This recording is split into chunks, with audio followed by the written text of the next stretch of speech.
Now, the Unite the Kingdom rally through central London yesterday has been making huge headlines, some for the wrong reasons, some for an underestimation, actually, I think, of how many people were there. Depends who you speak to. There were 25 protesters arrested. There were 26 police officers injured. But it was a far bigger picture than just that. Yes, the march was organised by Tommy Robinson, with Elon Musk delivering a live video message to protesters. Do you know what, mate? It's just about unity, right? Yeah. It's about free speech, exactly that. If we've got no culture, we've got no identity, then you get frustration, confusion, anger, violence. So it's important that we re-establish who we are, our identity. It gives us purpose, and then along with safety and security and law and order. Yeah. So that's what I'm here to talk about. I'm going to announce my mayoral running for London Mayor for May 2028. So big day, mate, big day. Big shout out to us, Joe.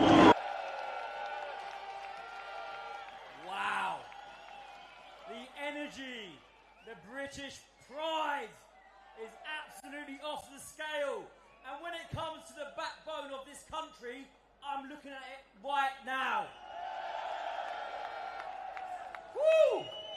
For those who don't know me, my name is Ant Middleton, your future Mayor of London.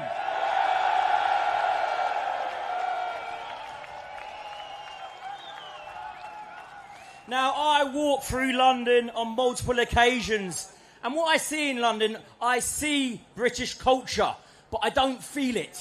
I haven't felt it for years. However, today, walking past Big Ben, looking at the flags, looking at you lot, I felt that British pride, British culture at the very forefront because of you lot.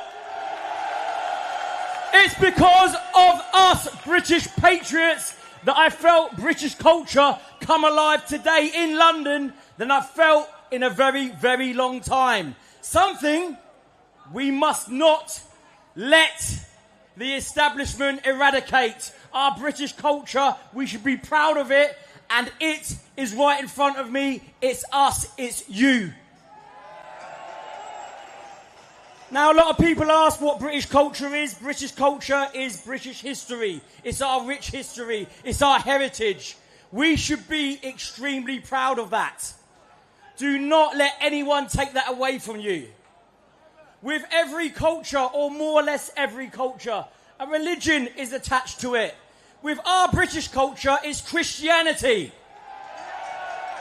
We are a Christian country. We adhere to Christian values, principles and morals. And you don't have to be religious to know that they're just, they're right, they're fair. And we must not let that be taken over by another ideology or another religion.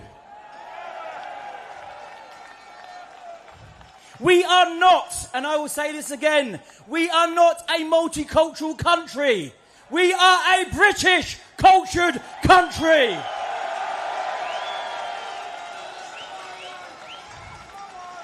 With a multicultural society. Very important that you realise that. The umbrella culture is British culture. If you want to come in, if you want to integrate, if you want to fit in, then accept our British cultured umbrella, which is based on Christian values, principles and morals. For too long, it's been taken away from us. It's like death by 1,000 cuts. Who remembers back at school when you sat down in assembly and you got your hymn book out and you started singing off the hymn book? When a night one is Spurs, keep oil in my lamp. I didn't know what I was singing about, but I knew it brought us together. I knew it was establishing that British identity in us. And that's very important. That's been taken out of our schools. Christmas. We can't even fucking celebrate Christmas nowadays without offending someone. Christmas is our Christian values, morals and identity. Celebrate it with pride. That's super important, and I can announce, and I will announce, that I will be running for Mayor of London in May 2028.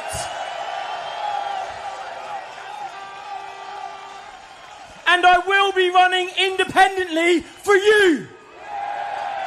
Not for any political party, but for the people. I will be your voice. I will be there to action stuff. I will be there to keep you safe. And I will be there so you can have that unity, so you can go about your business, concentrate on your family, and concentrate on what's important. When it comes to safety and security, I know my stuff. Trust me.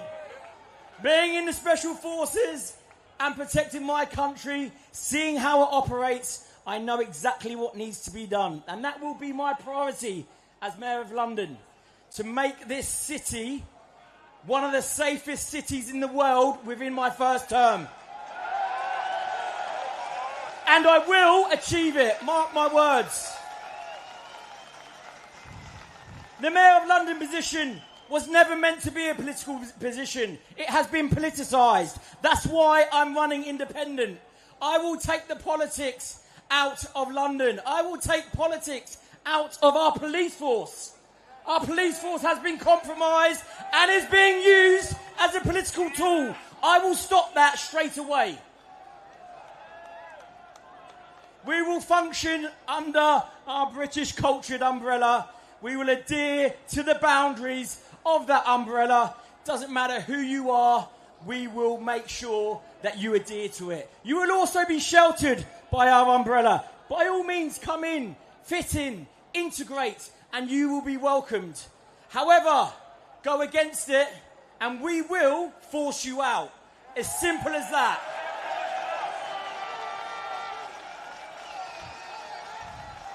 If you are here illegally, you will be forced out. If you are hostile against our way of life, against our British culture, we will force you out. And we will start in the very core, the crown jewel of England, London.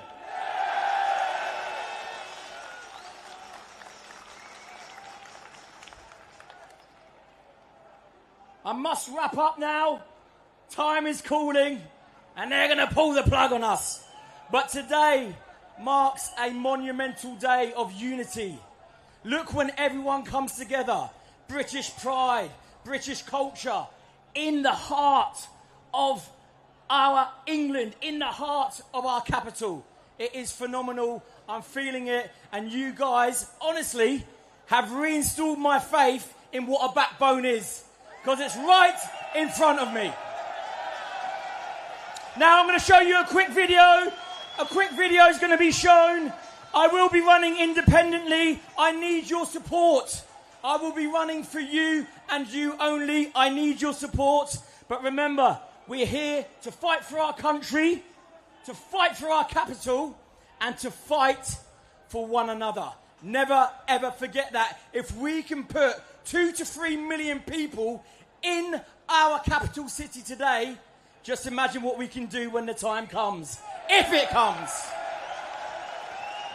Hundreds of thousands of British patriots gathered in London today in a huge protest for free speech in the UK. London mayoral candidate Ant Middleton was in attendance, where he took time to give his thoughts and feelings about the current state of the UK and, if elected, what he'd do to help the city. Ant Middleton just sent shockwaves through London with a thunderous speech that ripped the mask off the establishment and left Keir Starmer humiliated in front of the nation on live TV. What was supposed to be another ordinary rally turned into a political earthquake. The crowd of patriots roared as Ant Middleton vowed to unite the kingdom, crush the establishment and defend free speech against the very people who have tried to silence it. For years, Starmer has painted himself as the man of reason, the steady hand in British politics. But tonight, his carefully crafted image crumbled. Ant Middleton, with nothing but truth in his words and fire in his voice, exposed Starmer for what he really is, a hollow puppet of the system, disconnected from the people he claims to serve. The rally was not just a speech, it was a declaration of war against everything that has been eroding British culture, British pride and British freedom. And the reaction from the streets of London proves one thing. The people are done waiting. The uprising has begun. London has seen many political moments, but none like this. Ant Middleton's rally didn't feel like politics. It felt like history in the making. The streets were packed with men, women and families waving the Union Jack, chanting for freedom and demanding change. The establishment tried to downplay it, tried to smear it as just another protest.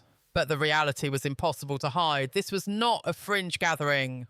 This was the backbone of Britain standing tall in defiance of a political class that has failed them again and again. And right at the heart of it, Ant Middleton took the stage, not as a polished career politician like Keir Starmer, but as a soldier, a fighter, and a patriot ready to defend his country. The crowd exploded as he began, and his words cut deeper than any speech Starmer has ever delivered. He spoke of walking past Big Ben, of feeling the pride of British culture alive in the capital again.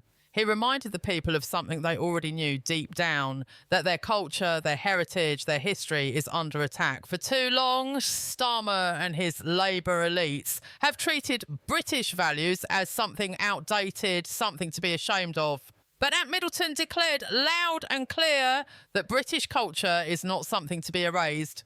It is something to be defended at all costs. He called out the establishment's hypocrisy, how they champion diversity while mocking the very traditions that built this nation.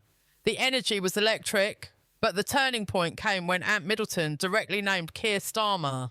The crowd fell silent as he tore into the Labour leader's failures. He reminded Londoners of Starmer's endless U-turns, his broken promises, and his willingness to bow to Brussels, global elites, and special interests while ignoring the working-class families of Britain. Middleton's voice rose as he said, "Keir Starmer does not speak for you. He does not feel what you feel. He doesn't walk these streets and see the pride you carry. He doesn't know what it means to defend your home, your family, your culture." But I do that moment sent chills through the crowd. Starmer, watching from Westminster, could not hide from the humiliation. For years, Starmer has hidden behind carefully managed interviews, behind scripted lines, and behind the comfort of an establishment media that protects him. But in that London square, Middleton did what no one else dared to do. He stripped away the false image and showed Starmer as nothing more than a weak shadow of leadership. The people didn't cheer because they were told to. They cheered because they knew it was true. They've seen their streets change, their traditions vanish, their voices silenced, while Starmer and his party told them everything was fine. Middleton's words brought their frustrations to life, and suddenly the silence that the establishment had forced on Britain was broken. But this speech wasn't just about humiliation, it was about a vision for the future. Middleton announced, with the conviction of a soldier, making a vow that he would run for Mayor of London in 2028, not for a political party, not for personal ambition, but for the people. The crowd erupted again and chants of Middleton, Middleton echoed through the capital. This was not the launch of a campaign, it was the launch of a movement that promises to unite the kingdom under the banner of British culture, Christian values and unapologetic patriotism. He promised that London would no longer be a playground for politicians, but a safe and proud capital again. He vowed to restore law and order, to take the politics out of policing, and to protect the people from those who come to exploit, not integrate. His message was simple but powerful. Come in, fit in, and respect our culture, or you will be forced out.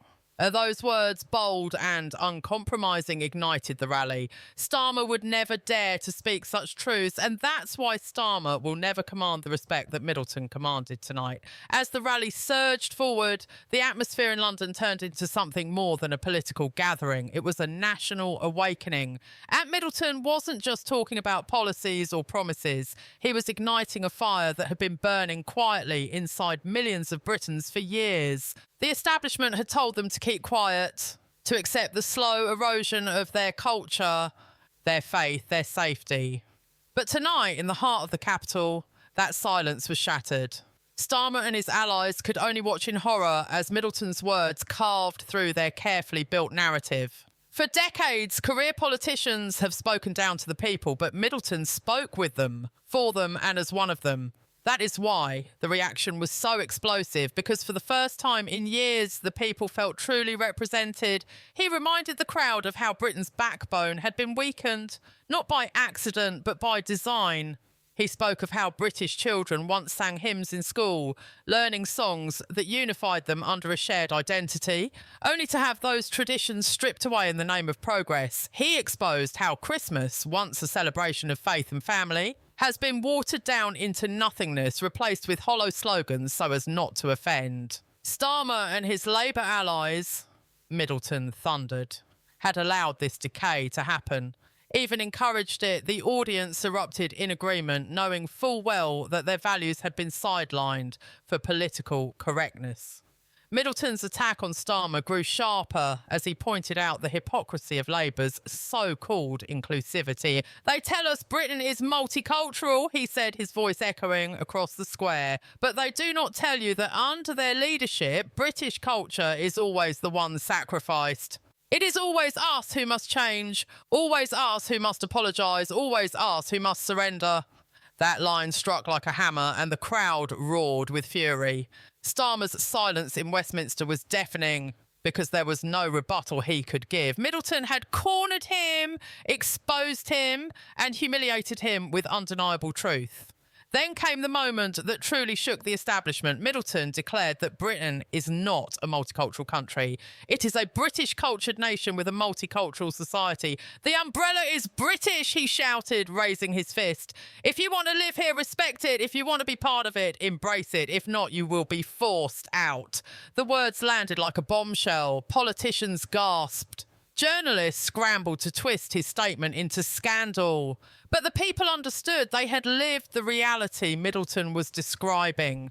They knew he was saying out loud what Starmer and his media friends were too afraid to admit. This wasn't just rhetoric, it was a declaration of intent. Middleton spelled it out plainly. Illegal migrants would be removed, hostile ideologies would be rejected, and the streets of London would be taken back. The crowd surged with chants of, "Take it back! Take it back!" The sound was deafening.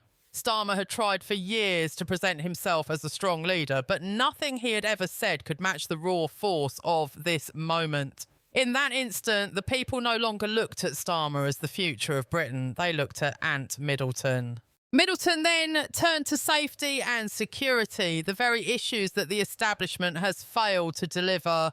He spoke as a man who had lived on the front lines, a soldier who had seen chaos abroad and vowed never to let it take root at home. "Trust me," he said, his tone shifting from fiery to deadly serious. "I know what needs to be done to make London safe. I've fought for this country before and I will fight for it again. But this time the battlefield is here in our streets, in our schools, in our communities." The crowd hung on every word. This was not a man asking for power. This was a man offering protection. And in that promise, he outshone Starmer completely. The humiliation of Starmer deepened as Middleton vowed to strip politics out of the police. "Our police force has become a tool for politicians," he declared. "But under my watch, no mayor, no party, no establishment figure will use our police as their personal weapon. They will serve the people, every single one of you, without fear, without bias, without corruption." Those words cut through years of frustration that Londoners have felt watching law and order collapse while criminals walk free and ordinary families live in fear. Starmer, the supposed man of law and order, stood exposed as powerless and complicit. London wasn't just listening, they were chanting, cheering and demanding more. The momentum was unstoppable. The people had tasted truth and they were not going back to silence. Starmer could not compete. He had been outflanked, outclassed and outshone by a man who spoke not as a politician but as a patriot. And as Middleton's words echoed into the night sky, one thing was clear. The establishment's grip on Britain had been broken. Ant Middleton's words settled over the crowd. The rally had transformed into something far greater than a political speech. It was a full-scale uprising against the establishment. The people weren't just clapping. They were roaring, stamping, chanting, as if London itself had woken up from a long sleep. And in the middle of it all, one name kept coming back, Keir Starmer. Because while Ant Middleton stood there with fire in his eyes and steel in his voice, Starmer's silence echoed louder than anything he had ever said in Parliament. The contrast couldn't have been clearer. On one side, a patriot who spoke from the heart, who risked his reputation to tell the truth. On the other side, a polished politician hiding behind advisors, sound bites, and a media shield. Tonight, the mask had been ripped away. Middleton didn't let the momentum fade. He pressed harder, exposing the cracks in Starmer's leadership. "Look at the state of our capital under his watch," he thundered. "Crime rising. Families afraid, traditions discarded, values mocked. Where has Keir Starmer been? Where is his leadership? Nowhere. He hides. He dithers. He bows down to Brussels, to globalists, to anyone except the British people." The crowd erupted with fury because they knew it was true. They had felt it in their daily lives. Streets no longer safe, communities divided, police weaponised against ordinary citizen. Starmer's speeches in Parliament meant nothing here because the people weren't listening to Westminster anymore. They were listening to Middleton. Then came the moment that Westminster feared the most. Middleton didn't just criticise, he laid down a challenge. He dared Keir Starmer to come face to face with the people. "If you truly believe in your vision for Britain, come stand here with us," he said, pointing to the massive crowd. "Come stand in front of the backbone of this nation and defend your record. But you won't, will you? Because you are afraid. You're afraid of their voices. You are afraid of their pride. You are afraid of the truth." The crowd roared, some chanting, "Where is Starmer? Where is Starmer?" And in that moment, the Labour leader's credibility crumbled. How could he ever face this movement without being exposed again? Middleton then shifted from attack to vision. He spoke of a united Britain, not the divided land the establishment had created. He painted a picture of a country proud of its history, unashamed of its faith, and secure in its future. He promised that under his leadership, London would not be a city people feared to walk in, but a crown jewel of the nation once more. He vowed to restore schools to places of unity where children could once again sing hymns that reminded them of who they are. He pledged that Christmas, Easter, Remembrance Day, every cornerstone of British culture would be celebrated openly, proudly, and without apology. These weren't empty promises, they were declarations of intent, delivered with the conviction of a soldier who had fought battles and won them. The rally surged as he turned back to the people. "This isn't about me," he declared. "This is about us. This is about Britain. They want to divide us, to silence us, to erase us. But look around you. Look at this crowd. Look at this pride. We are united. And when the people are united, no establishment, no politician, no Keir Starmer can ever stop us." The chants grew louder, echoing across London like thunder. The establishment tried to dismiss it, but everyone watching knew the truth. This was no ordinary rally. This was the birth of a movement too big to ignore. But Middleton didn't stop there. He exposed the tactics of the establishment, how they weaponised fear, how they censored dissent, how they labelled patriots as extremists while turning a blind eye to those who openly despised Britain. "They tell you free speech is dangerous," he said, his voice dripping with defiance. "They tell you that speaking your mind makes you a threat. But tonight in this square we prove them wrong. Tonight free speech lives again." The crowd roared, and in that roar the establishment's grip loosened. Starmer, the so-called defender of democracy, looked weak compared to a man who embodied free speech itself. As the rally reached its climax, the sense of history being made was undeniable. Ant Middleton had spoken with fire and the people responded with a roar that shook the foundations of Westminster. Keir Starmer, the man who has spent years trying to appear as the steady hand of British politics, was left in ruins. His silence, his weakness, his complete inability to connect with the people stood exposed for all to see. Tonight was more than a speech. It was a public humiliation. It was the night when Ant Middleton not only rose, but planted a flag of defiance against the establishment, daring Starmer and his allies to challenge the will of the people. The energy in the square refused to fade. Families waved flags, veterans saluted, young people chanted for change, and across London, ordinary Britons who had once felt forgotten suddenly knew they were not alone. They were part of something bigger, something unstoppable. Starmer had Parliament, but Middleton had the people. And as history has shown, when the people unite, no establishment power can hold them back. Every word Middleton spoke dug deeper into the political elite's carefully built illusions. Every promise to defend British culture, every vow to make London safe again, every declaration that illegal migrants would be forced out, it all rang louder than anything Starmer could ever say. Middleton then delivered his final blow, his voice carried across the capital as he declared, "This is only the beginning, though they will try to silence us, they will try to divide us, they will call us names. But remember this, we are the voice of Britain and we will not be silenced. Our culture will not be erased. Our pride will not be broken. Our unity will not be destroyed. We are stronger than their lies, stronger than their fear and stronger than their establishment." The crowd erupted into chants that shook the city. Britain! Britain, it was the sound of a nation awakening, a sound Starmer could never manufacture with his hollow speeches in Westminster. For Starmer, this was a night he could never recover from. While he hides behind sound bites and scripts, Middleton stood in the open, fearless, real and uncompromising. In that raw authenticity lay the true humiliation. No amount of spin, no amount of friendly media headlines, no amount of excuses could cover up what Britain had witnessed. A leader exposed and a new force rising. The Labour Party had spent years trying to convince Britain that Starmer was the future. But tonight, that illusion collapsed. The future has a new face, and it belongs to the man who stood before the people without fear, Ant Middleton. As the music swelled and the crowd reached a fever pitch, Middleton left them with a message that will echo long after the rally ended. When millions stand together, nothing can stop us when we unite under our flag, under our culture, under our pride. There is no power on earth that can break us. This is our land, this is our home, and we are taking it back.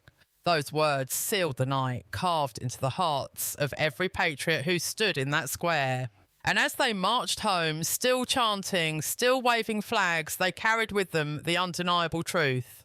The uprising had begun and Britain would never be the same again. The establishment can scheme, Starmer can spin, but the tide has turned. Ant Middleton humiliated the Labour leader, not with petty politics, but with truth, conviction, and the unstoppable force of the people. Tonight, London witnessed a changing of the guard. The crown jewel of Britain will no longer bow to the establishment. It will rise with its people, its pride, and its culture. And at the front of that movement stands Ant Middleton, the man who dared to challenge Keir Starmer and left him broken in the eyes of the nation.